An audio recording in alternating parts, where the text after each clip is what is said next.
Hello guys, welcome back to Huang Sam YouTube channel. Hari ini kita akan belajar dari seorang investor legendaris.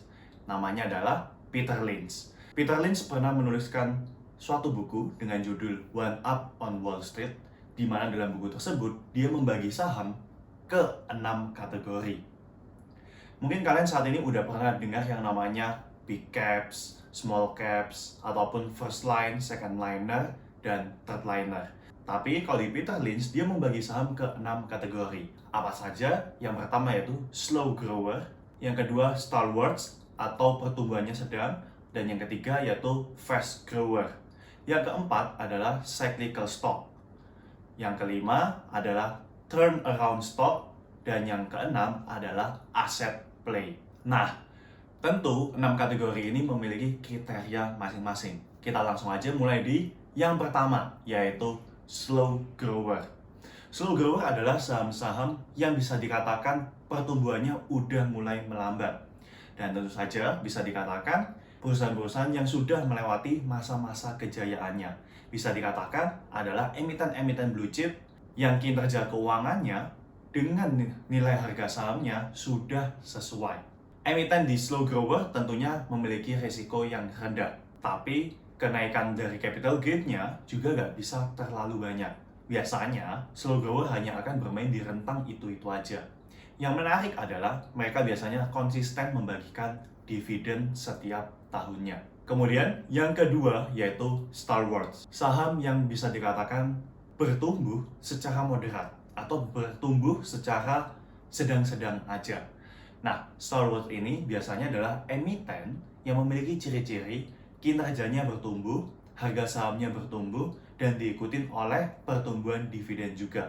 Atau sebenarnya ini bisa dikategorikan sebagai growth investing. Nah, biasanya emiten stalwart itu memiliki PER di bawah 10 kali. Dan biasanya emiten stalwart bisa memberikan potensi pertumbuhan sebanyak 10-15%. Nah, emiten dari stalwart ini rata-rata memiliki tingkat risiko yang moderat juga. Dan tim Huang Sam Investing juga memberikan analisa emiten-emiten yang termasuk dalam stalwart ini. Atau kalau kita sih udah mengkategorikannya ke growth investing. Dan salah satu contoh emitennya yaitu Buffin. Salah satu emiten yang kita nilai sebagai emiten stalwart. Dengan buy di bawah area 650 dengan target di area 850. Kalau kalian perhatikan, Buffin sudah memiliki kenaikan yang cukup konsisten dari tahun 2019. Begitu pula dengan dividen yang diberikan oleh Buffin ini. Oke, yang ketiga yaitu fast grower. Ketika kalian mendengar kalimat fast grower, pasti sudah identik banget dengan yang namanya perusahaan yang lajunya cepat banget, pertumbuhannya cepat banget. Tapi di emiten fast grower, kebanyakan perusahaannya adalah perusahaan-perusahaan yang bisa dikatakan masih kecil dan mau masuk dalam tahap stalwart atau perusahaan bertumbuh.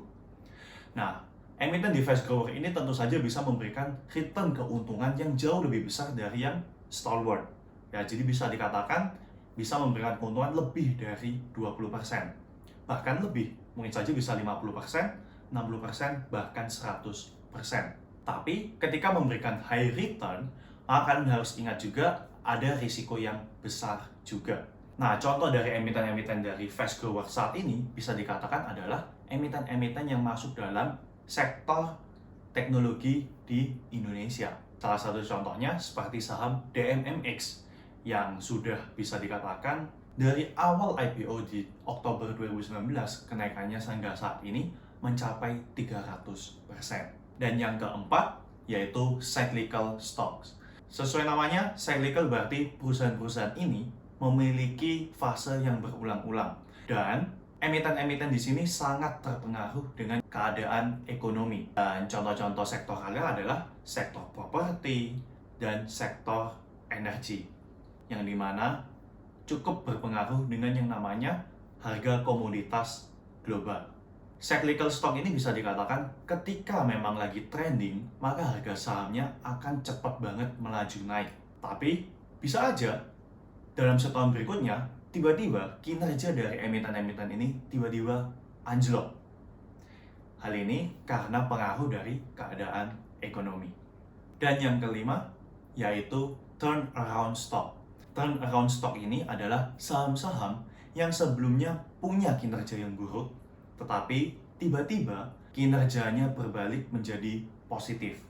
Dan tentu saja, dengan kinerja yang buruk membuat harga saham turun, dan membuat saham tersebut ketika kinerjanya udah kembali baik, harga sahamnya bisa dikatakan sebagai under value. Turnaround stock bisa dikategorikan sebagai emiten yang high risk dan high return. Karena ketika kalian mencoba membelinya di harga yang bisa dikatakan udah under value, dan ternyata kinerjanya nggak kemana-mana, maka kalian bisa dikatakan kalian akan tertipu dengan yang namanya value trap. Yang keenam yaitu asset play. Investor yang menggunakan ciri-ciri dari asset play ini adalah mereka akan membandingkan nilai harga dari market dengan aset dari perusahaan tersebut sesuai dengan kinerja keuangan perusahaannya. Asset play ini termasuk dalam emiten yang low risk high return. Kenapa? Karena investor akan mendapatkan total aset yang sesungguhnya. Oke, jadi itulah 6 kategori saham dari Peter Lynch. Semoga video ini bisa bermanfaat. Buat kalian yang masih ada pertanyaan, kalian boleh langsung komen di kolom komentar dan nanti tim Hurang Saham yang akan membantu menjawabnya. Dan jika video ini memang bermanfaat, kalian boleh like, subscribe, dan share ke teman kalian. Thank you for watching. See you on the next video.